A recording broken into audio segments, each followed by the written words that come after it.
The most feared man in the city walked into that courtroom to end a marriage. What he found instead shattered everything he thought he knew about himself.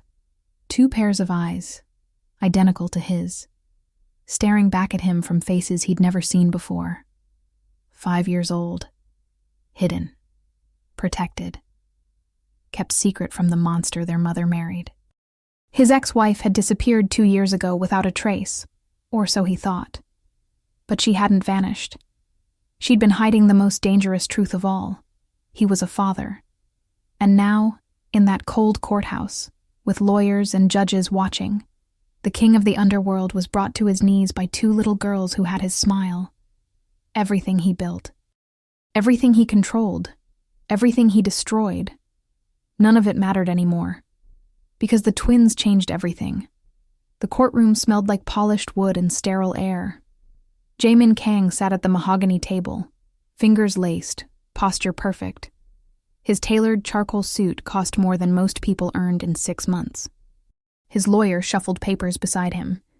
The judge reviewed documents above them.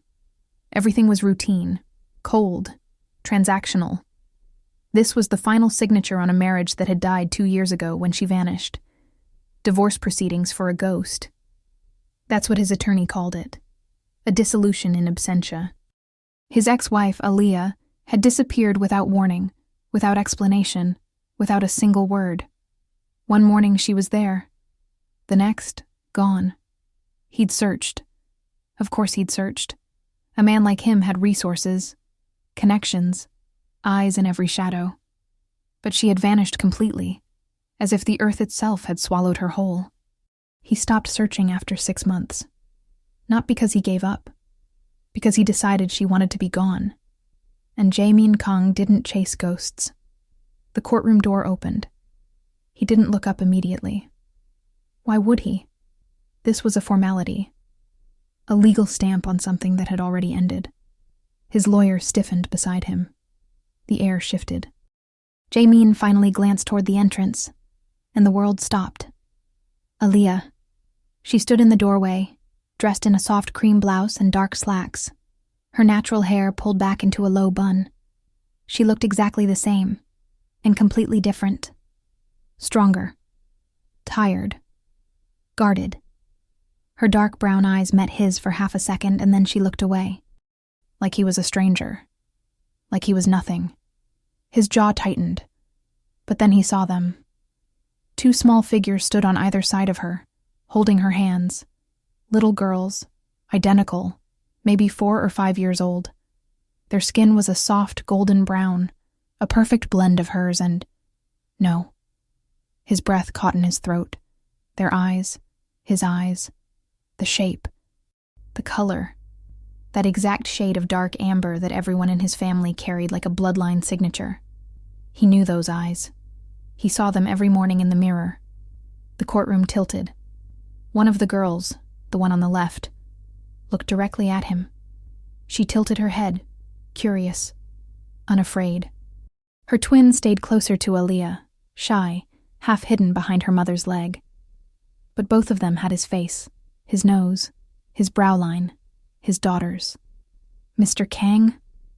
His lawyer's voice was far away, distorted, like he was underwater. Mr. Kang, are you... Jae-min stood abruptly. The chair scraped against the floor. Every head in the room turned toward him. The judge frowned. Aaliyah's grip on the girls tightened. But he couldn't look away from them.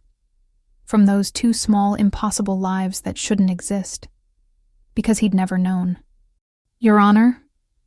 Aaliyah's attorney spoke smoothly, a woman in a navy suit with a briefcase that clicked open with professional efficiency. My client is present and requests to proceed with the terms outlined in our revised filing, which includes custody arrangements for the minor children. Minor children. Custody. The words echoed in his skull like gunshots. Jae-min's voice came out low, controlled, lethal. What is this? Aaliyah finally looked at him. Her expression was unreadable, calm, but her hands trembled slightly as she held onto the girls. This, she said quietly, is what I kept them safe from. The bold one, the one who wasn't afraid, tugged on her mother's hand. "Mommy, who is that man?" The room fell silent. Aaliyah knelt down, eye level with her daughters. Her voice was soft, achingly gentle. That's your father." The shy twin peeked out from behind Aaliyah's leg, staring at Jae-min with wide, uncertain eyes. The brave one just kept looking at him, head tilted, like she was trying to solve a puzzle. "Our daddy?" the bold one asked. Aaliyah nodded. "Yes, baby, your daddy." Jae-min couldn't move, couldn't breathe, couldn't think. The most powerful man in the city, the one who controlled entire networks of fear, money, and blood, stood frozen in a courthouse because 2 little girls had just learned his name. His lawyer leaned close. "Sir, I need to know if you were aware—" "No." The word came out sharp, final. "I knew nothing." The judge cleared her throat. "This is highly irregular. Ms. Monroe, you filed dissolution papers 2 years ago citing irreconcilable differences. There was no mention of children, no custody petition, no child support claims. And now you appear with—" "I had my reasons, Your Honor," Aaliyah interrupted, her voice steady but strained. "Reasons that were necessary for their safety." "Their safety?" The judge's tone sharpened. "From their own father?" Aaliyah didn't answer. She didn't have to. Everyone in that room knew who Jae-min Kang was, what he did, what his name meant on the streets of the city. He didn't deal in corporate mergers or legal contracts. He dealt in silence, loyalty, and the kind of power that didn't ask permission. The judge sighed. "This matter is far more complex than a simple dissolution. I'm ordering a recess. We'll reconvene in 2 weeks for a full custody hearing. In the meantime, I suggest both parties arrange for appropriate legal counsel regarding parental rights and—" "I want a paternity test," Jae-min said. Every head turned toward him again. Aaliyah's jaw tightened. "You don't need one." "I do." His voice was ice. "If you're claiming those children are mine, I want proof." The bold twin frowned. "Why is he mad, Mommy?" "He's not mad, sweetie," Aaliyah whispered, though her eyes stayed locked on Jae-min's. "He's just surprised." "Surprised?" Jae-min's voice dropped lower, dangerous. "You disappeared for 2 years. You hid my children from me. And now you walk into this courtroom and expect me to just— What? Accept this?" "I expect you," Aaliyah said coldly, "to understand that I did what I had to do. For them?" He gestured toward the girls. "Or for yourself?" Her eyes flashed. "For them, always for them." The judge rapped her gavel. "Enough. This is not the time or place. Paternity testing will be arranged through the court. Both parties will comply." "We're adjourned." Jae-min didn't move as the courtroom emptied. He watched Aaliyah gather the girls, whispering soft reassurances as they walked toward the exit. The brave one looked back at him one last time before the door closed. And then he was alone. His phone buzzed in his pocket. A message from his second-in-command. "Everything okay, boss?" No. Nothing was okay. Because 2 hours ago, he was a man who controlled everything. And now, he was a father who knew nothing. 3 days later, the DNA results came back. 99% probability of paternity. Jae-min stared at the document in his office, surrounded by walls of dark wood and floor-to-ceiling windows that overlooked the city. The same city he controlled. The same streets where his word was law. But none of that power could change what was written on that paper. He was a father. To twins. 5-year-old girls named Arya and Mila.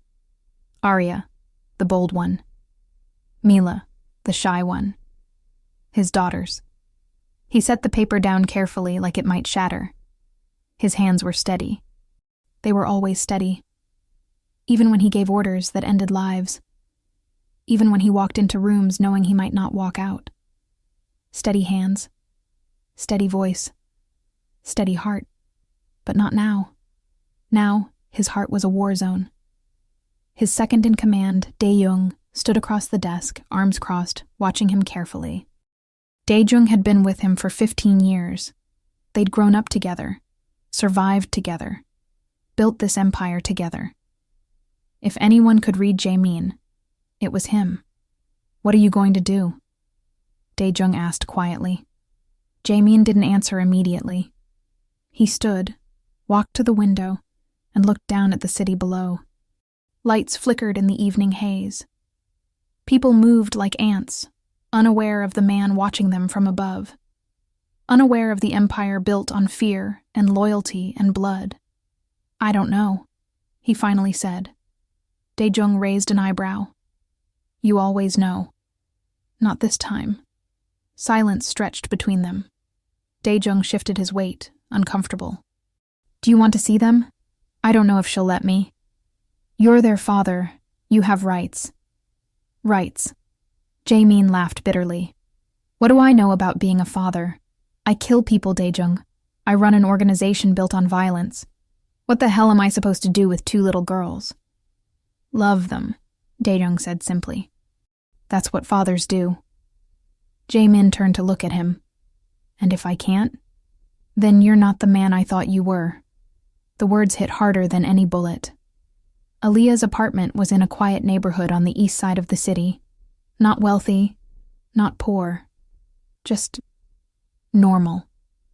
The kind of place where families lived. Where kids rode bikes on the sidewalk. Where people didn't lock their doors out of fear, but out of habit. Jae-min stood outside the building, hands in the pockets of his black coat.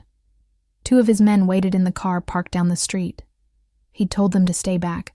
This wasn't business. This was something else. He pressed the buzzer. A long pause. Then Aaliyah's voice crackled through the intercom. "Who is it?" "It's me." Another pause. Longer this time. "What do you want?" "To see them." "It's late." "I know." "They're asleep." "I don't care." Silence. Then the door buzzed open. He climbed 3 flights of stairs, his footsteps echoing in the narrow stairwell. When he reached her door, it was already open. Aaliyah stood in the doorway, arms crossed, blocking the entrance. She wore an oversized sweater and jeans. No makeup. Hair loose. She looked tired. "You can't just show up like this," she said. "I can. I did. Jae-min, they're my daughters." His voice was low, firm. "I have a right to see them." "Do you?" Her eyes flashed. "You have a piece of paper that says you're biologically related, but you don't know them. You don't know their favorite colors. You don't know that Arya hates broccoli and Mila loves it.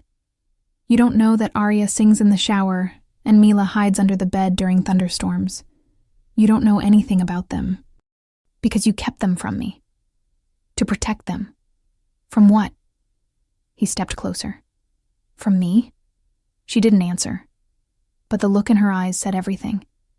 He exhaled slowly, forcing himself to stay calm. "I'm not asking to take them. I'm not asking to change anything. I just want to see them. Please." Aaliyah studied him for a long moment. Then she stepped aside. The apartment was small but warm. Soft lighting. Toys scattered across the living room floor. Drawings taped to the walls. A couch with worn cushions. A kitchen table with 2 booster seats. It was so different from his world. So normal. So safe. Aaliyah led him down a short hallway and stopped outside a door decorated with handmade paper stars. She pushed it open gently. The room was dark except for a small nightlight shaped like a crescent moon. 2 beds sat on opposite sides of the room.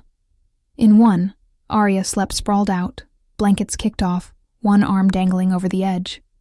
In the other, Mila was curled up tight, clutching a stuffed rabbit.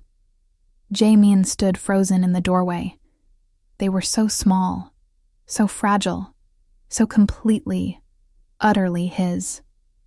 "They don't know you yet," Aaliyah whispered beside him. "You're a stranger to them." "I know. If you want to be in their lives, it has to be on their terms, not yours." He looked at her. "What does that mean?" "It means you can't just walk in here and expect them to call you daddy, because a test says so. It means you have to earn it. Slowly. carefully, without fear. I would never hurt them. Not physically, Aaliyah said quietly. But your world, your life, that can hurt them in ways you can't even imagine. He wanted to argue, wanted to say she was wrong, but he couldn't, because deep down, he knew she was right. Arya stirred in her sleep, mumbling something unintelligible. Jaemin held his breath, waiting to see if she'd wake, but she just rolled over and settled again. She looks like you, Aaliyah said softly. The way she scrunches her nose when she's concentrating, the way she crosses her arms when she's stubborn. It's all you. And Mila? She's quieter, gentler, but she's strong. She just shows it differently. Jaemin stared at his daughters, and felt something crack open inside his chest. Something he'd buried a long time ago. Something he thought was dead. I don't know how to do this, he admitted. Aaliyah looked at him, surprised. It was the first time she'd ever heard him admit weakness. Then learn, she said. The next 2 weeks passed in a strange, uncomfortable rhythm. The court ordered supervised visitation. 2 hours, twice a week, in a neutral location. A child psychologist sat in the corner of the room, observing, taking notes, making sure everything was appropriate. Jaemin hated it. Not because of the supervision, but because his daughters looked at him like he was a puzzle they couldn't solve. The first visit was awkward. Arya asked him 100 questions. Do you have a dog? Do you like pizza? Can you draw? Do you know how to do cartwheels? Mila sat quietly, coloring, stealing glances at him when she thought he wasn't looking. He answered Arya's questions as best he could. No, he didn't have a dog. Yes, he liked pizza. He could draw, though not well. And no, he couldn't do cartwheels. Arya giggled at that. Grown-ups are boring. Probably, he agreed. Mila looked up at him then, her dark amber eyes, his eyes, studying him carefully. Are you really our daddy? The room went silent. Jaemin crouched down so he was at her level. Yes, he said gently. I am. Where were you? The question hit like a blade. I didn't know about you, he said honestly, but now I do, and I'm here. Mila considered this. Then she went back to coloring.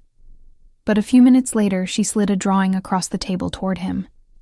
It was a picture of 3 stick figures, a tall one in the middle, 2 smaller ones on either side. That's you, she said, pointing to the tall figure. And that's me and Arya. Jaemin stared at the drawing, something tight and painful lodging in his throat. Can I keep this? He asked. Mila nodded shyly. By the 3rd visit, Arya was climbing on him like he was playground equipment. Mila still kept her distance, but she talked more. Asked him about his favorite color, black. His favorite food. She frowned when he said he didn't really have one. And whether he liked her drawings, he did. During the 4th visit, something shifted. Arya was showing him a dance she'd learned in school when Mila suddenly looked up and said, Mommy says you're dangerous. Jaemin froze. The psychologist in the corner stiffened, pen hovering over her notepad. Arya stopped dancing. Mila looked at him with those serious, too old eyes. Are you? He didn't know how to answer that. Lying felt wrong. But the truth felt worse. I've done things I'm not proud of, he said carefully. But I would never, ever hurt you, or your sister, or your mom. Then why did she leave? God, this child was going to destroy him. Because, he said slowly, she wanted to keep you safe, and she thought being away from me was the best way to do that.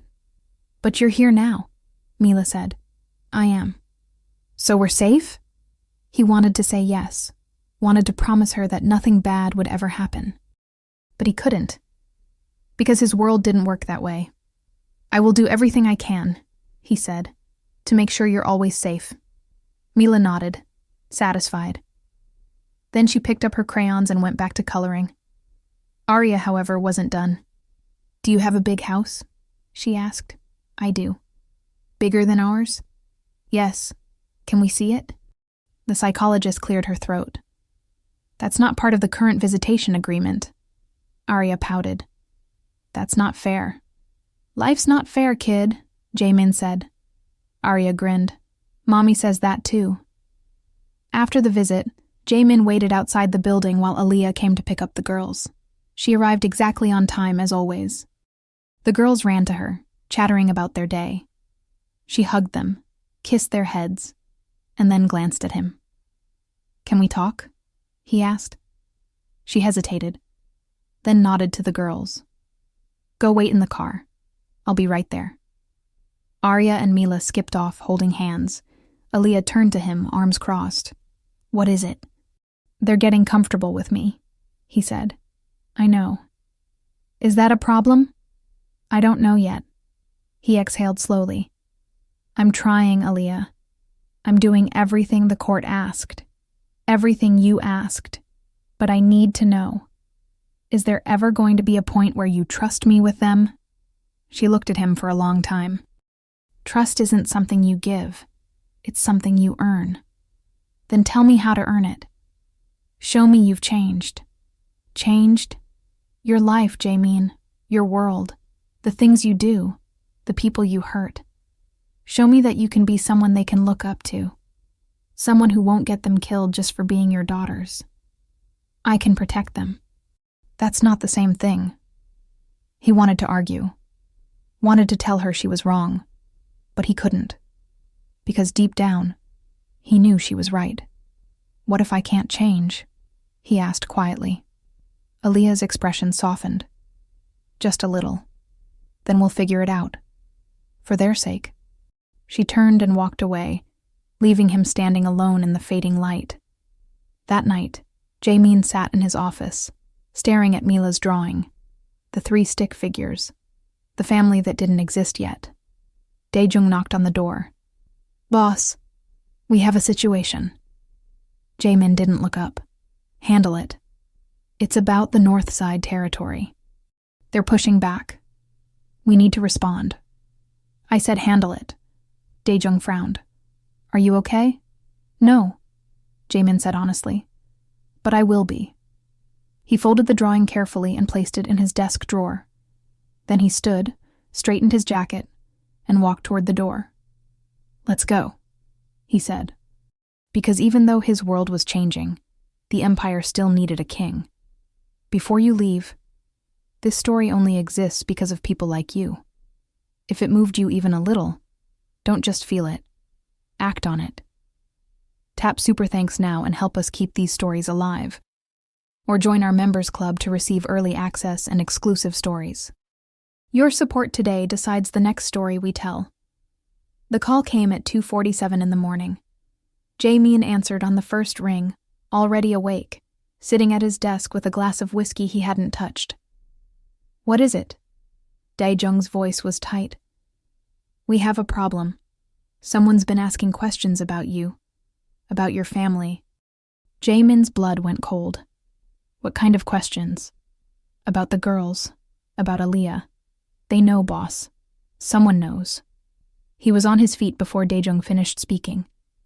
Where are they now? Aaliyah's apartment. I have 2 men watching the building, but I'm on my way. He grabbed his coat and his keys. The drive across the city took 12 minutes. It should have taken 25, but Jae-min didn't care about speed limits. He cared about the fact that someone knew about his daughters. Someone was asking questions. And in his world, questions always came before action. When he arrived, Dae-jung was waiting outside the building with 4 armed men positioned at strategic points, discreet, professional, invisible to anyone who didn't know what to look for. Talk, Jae-min said. One of the rival families sent someone to the girls' school yesterday, Dae-jung explained. They were asking the teachers questions, pretending to be a reporter doing a story on local families. They mentioned your name. Jae-min's jaw tightened. Which family? The Choi Syndicate. They're trying to leverage you. If they can't touch you directly, they'll go after my daughters. The words came out like broken glass. Dae-jung nodded grimly. We need to move them. Get them somewhere safe until we neutralize the threat. No. Boss. I said no. Jaemin's voice was steel. We're not uprooting their lives because of my mistakes.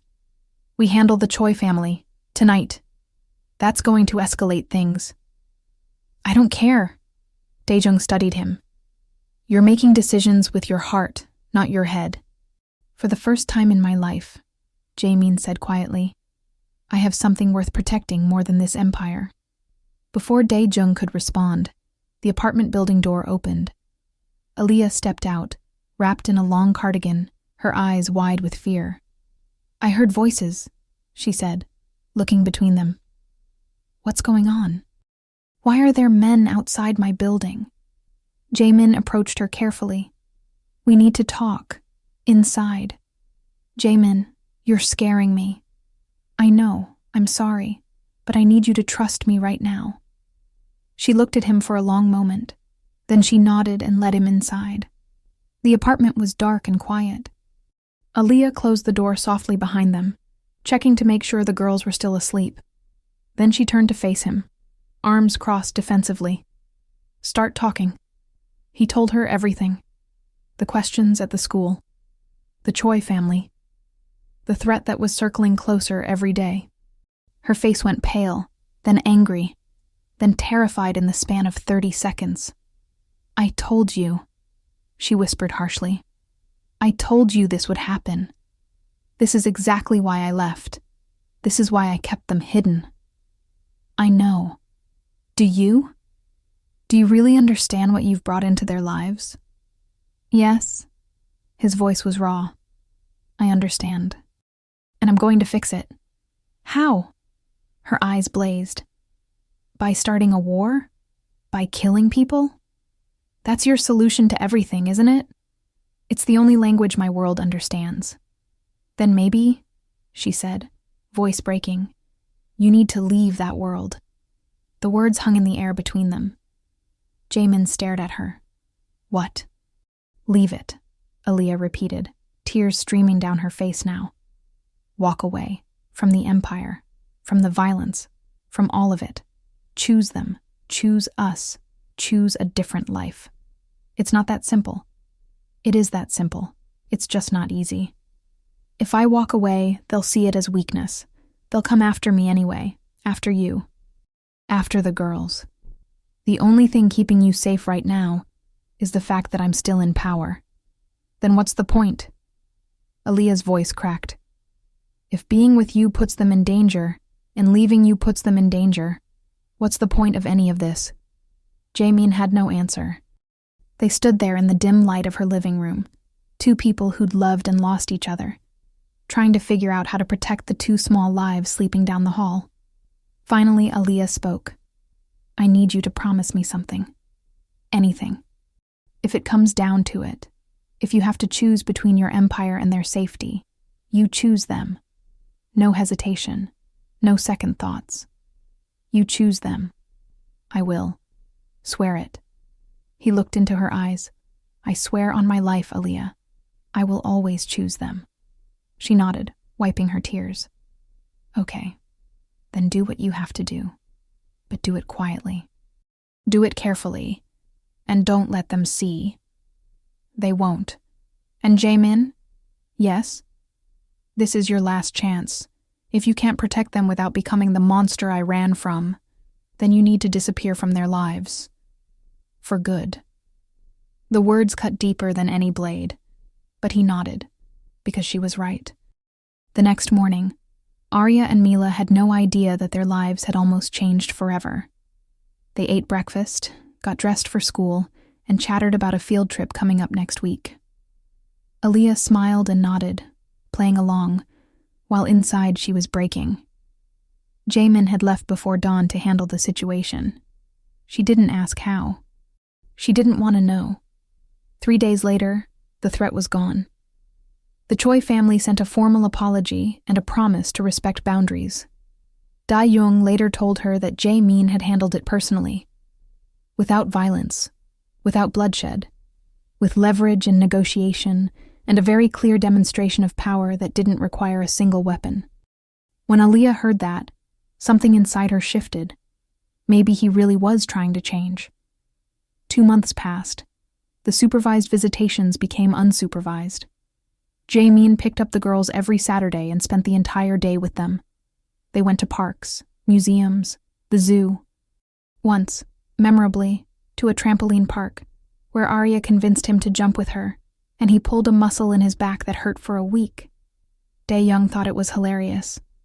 But more than the activities, Jae-min was learning them. Arya's fearless energy, Mila's quiet thoughtfulness, the way Arya would grab his hand and pull him toward whatever caught her attention, the way Mila would slip her small hand into his when she was tired or uncertain.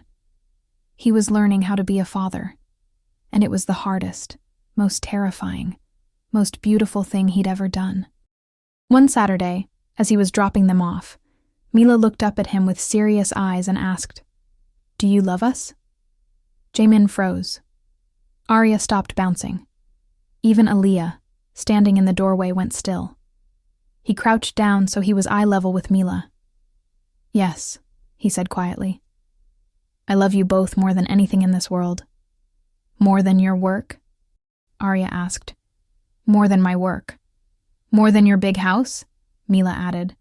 "More than my big house." "More than everything?" Arya pressed. Jae-min smiled. "More than everything." Arya grinned and hugged him. Mila followed, wrapping her small arms around his neck. And for the first time in his life, Jae-min understood what it meant to have something worth dying for. When he stood up, Aaliyah was watching him with an expression he couldn't quite read. "Thank you," she said softly. "For what?" "For showing up. For trying. For being here." He nodded, not trusting himself to speak. As he turned to leave, Aaliyah called out, "Jae-min?" He looked back. Would you like to stay for dinner?" It was a small invitation, but it felt like the world shifting. "I'd like that," he said. Dinner was chaotic and perfect. Arya spilled juice on the table. Mila insisted on showing him every single drawing she'd made that week. Aaliyah cooked pasta and burned the garlic bread, and they all laughed about it. It was messy and loud and completely, utterly normal. And Jae-min realized he'd never been happier. After the girls went to bed, he and Aaliyah sat on the couch with cups of tea, a comfortable silence settling between them. "They adore you," Aaliyah said quietly. "I adore them." "I can tell." She paused. "I never thought I'd see this version of you." "What version?" "The one who smiles, the one who's patient, the one who gets down on the floor and plays with toy cars for an hour without complaining." He smiled. "I didn't know that version existed either." "Do you miss it?" she asked. "Your old life. The power. The control." "Sometimes," he admitted. "But not as much as I thought I would." Aaliyah looked at him. Really looked at him. "You've changed." "I'm trying to." "No," she said. "You have. I can see it." They sat there in the quiet, and something unspoken passed between them. Something that felt like forgiveness. Like hope. "Aaliyah," he said carefully. "I know I can't undo the past. I know I hurt you. I know I was cold and distant, and more concerned with my empire than with you.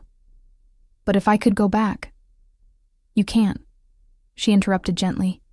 "None of us can. But we can move forward." "Is that what you want? To move forward?" She set down her tea and turned to face him fully. "I don't know yet. But I know I'm not as afraid of you as I used to be. And I know the girls need their father. And I know that." She hesitated. "I know that part of me still remembers the man I fell in love with, before everything got complicated." "He's still here," Jae-min said quietly. "He's just been buried for a long time." Aaliyah reached out and touched his hand. It was the first time she'd touched him voluntarily in years. Then maybe it's time to let him breathe. But peace never lasted long in Jae-min's world.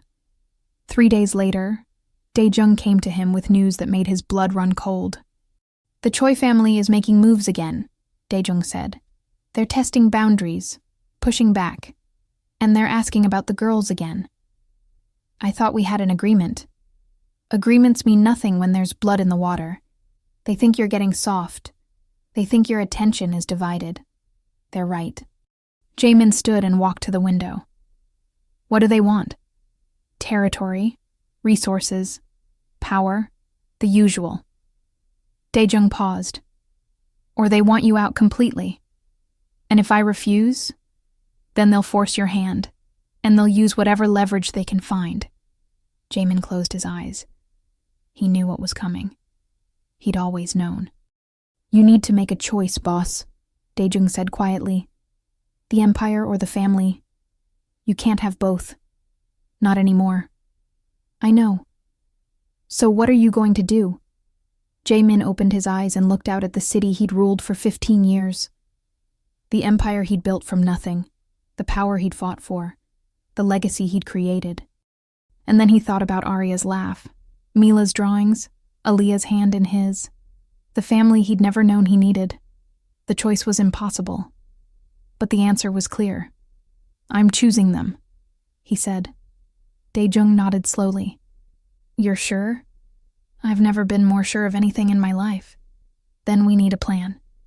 Because walking away from this world isn't as simple as just walking away. I know. Jamin turned to face him. But I'll figure it out. I have to. Because for the first time in his life, Jamin Kang had something more important than power. He had love. The plan took 6 weeks to execute. Jamin spent every waking hour dismantling the empire he'd built. He transferred assets, negotiated terms, made deals, called in favors, ensured that his exit wouldn't create a power vacuum that would endanger innocent people. Daejung helped, though he made it clear he thought Jamin was insane. You're walking away from everything, Daejung said one night as they finalized the last of the paperwork. I'm walking towards something better, Jamin corrected. And if it doesn't work out, if she doesn't take you back, if this new life isn't what you hoped, Jamin looked at his oldest friend. Then at least I'll know I tried. At least I'll know I chose love over fear, and my daughters will know their father fought for them. Daejung shook his head, but there was respect in his eyes. You're either the bravest man I know, or the stupidest. Probably both. They shook hands. And just like that, 15 years of partnership came to an end. Jamin didn't tell Aaliyah what he was doing. He didn't want to make promises he wasn't sure he could keep. But she knew something was different. The way he looked at her, the way he held the girls, the way he seemed lighter, freer, like a weight had been lifted from his shoulders. One Saturday evening, after spending the day at the aquarium with Arya and Mila, Jamin asked Aaliyah if they could talk. Alone. The girls were watching a movie in the living room, and he and Aaliyah stepped out onto the small balcony that overlooked the street. Is everything okay? Aaliyah asked, concern in her eyes. Everything's fine, he said. Better than fine, actually. I need to tell you something. She waited. He took a breath. I walked away. From the organization, from the empire, from all of it. Aaliyah's eyes went wide. What? I spent the last 6 weeks transferring everything, setting up a clean exit, making sure no one would come after me or you or the girls. I'm done, Aaliyah. I'm out. She stared at him, speechless. I know it doesn't erase the past, he continued. I know I can't undo the things I did or the person I was, but I can be someone different now, someone better, for them, for you, for myself. Jamin. Her voice shook. Do you understand what you've done? That life, that world, people don't just walk away from it. I did. But the danger is handled. I made sure of it. There are agreements in place, protections. I wouldn't have done this if I thought it would put you or the girls at risk. Tears filled her eyes. Why? Because you were right, he said simply. I had to choose. And I chose you. I chose them. I chose the life I want instead of the life I had. Aaliyah covered her mouth with her hand, overwhelmed. What are you going to do now? I don't know yet, he admitted. I have money set aside. legitimate investments, enough to live comfortably. I was thinking maybe I'd go back to school, learn something new, or maybe just be a dad, full-time, whatever it takes. She laughed through her tears. You're serious. Completely. Aaliyah looked at him, really looked at him, and saw the truth in his eyes. The man who'd once ruled through fear and power was gone. In his place was someone softer, someone trying, someone willing to rebuild from the ground up. I don't know if I can trust you yet, she said honestly. Not completely. You hurt me too much before. I know, but I think. She wiped her eyes. I think I want to try. For them. And maybe for us too. Jamin felt something break open in his chest. Hope. Pure, terrifying, beautiful hope. I'll spend the rest of my life earning your trust back, he promised, however long it takes. She smiled through her tears. Then you better get started. 3 months later, Jamin moved into a house 2 blocks away from Aaliyah's apartment. It wasn't a mansion. It wasn't a fortress. It was just a regular 3-bedroom house, with a backyard and a fence, and a mailbox with his name on it. The girls were thrilled. They had their own rooms when they stayed over. Arya had already decorated hers with posters and fairy lights. Mila had filled hers with books and stuffed animals.